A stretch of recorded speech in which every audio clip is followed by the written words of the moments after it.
Міне кітапхана арнайы бөлімдер бойынша бөлінген. Мынау географияға қатысты кітаптар екен. Көріп тұрғандай, мынадан бастап бүкіл география.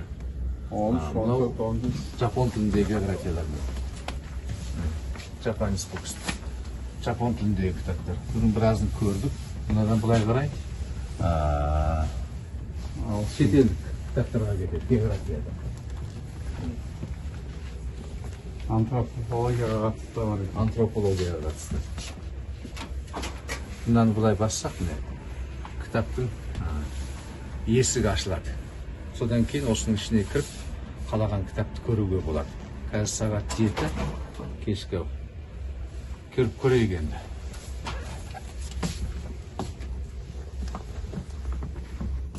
Мына жерде бір жақсы кітап таптық. Бұл кітап ағылшынша екен. Өркениет және климат деген кітап екен. Мұнда өркениеттердің пайда болуындағы климат аймақтары, адамдардың әсері сол туралы жазылған кітап екен. Міне. Тым ескіде шыққан кітап. Тым ескі шыққан кітап. Осы бір болашақта біздің мамандар зерттеудің бір тақырып сықылды. Шыққан уақыты міне 1922 жылы басылған. Басылған 1915 жылы басылыпты. Былай айтқан уақытта 100 жылдың алдында шыққан кітаптар. Сол уақытта 100 жылдың алдында климат туралы зерттелген. Біршама жаңа тақырыптарды қарап кітапты алып отырмыз. Мәселен, мына кітап ғаламдық энергия транзитінің географиясы деп аталады екен. Бұл да біздің болашақта зерттейтін жақсы бір тақырып. Одан кейін міне medical geography, медициналық география. Географияның медицинадағы рөлі. Одан кейін мынау теңіз транспортының географиясы деген кітап.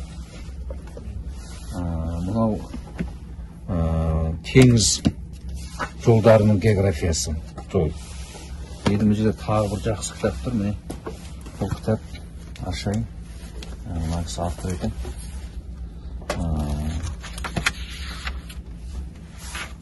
The Culture Geography of Healthcare. Мәдениет географиясы және денсаулық сақтау деп аталады. Қарасаңыз, географияның қамтылмайтын саласы жоқ. Денсаулық сақтауға дейін, мәдениетке дейін, транспортқа дейін, барлық салаларда географияны жан-жақты зерттеген екен. Мәселен, тағы да бір жақсы кітап шықтық. Бұл енді бізге таныс тақырып, бірақ керек кітап екен. Globalization and Urbanization деген кітап. Мынау жаһандық қалалану және экосистема деген кітап. Біздің мамандықтар үшін таптырмайтын кітап. Сағат кешкі 6:30 кітапханаға келіп өзімізге қажетті материалдарды таптық. Карталарына сонда Мыналар сол саяхатшылардың ежелдегі естеліктері. Онда жақынырақ. 12 ғасыр, 13-ші, 10-ші, 9-ші, 8-ші, 7-ші, 6-ші, 4-ші ғасырдағы тарихи қолжазбалар. 4-ші ғасырды көрейік. Тым ауыр. Сол вақыттағы мынау ескі латын тілінде әрпінде жазылған дүниелер. Көшірмелер сол.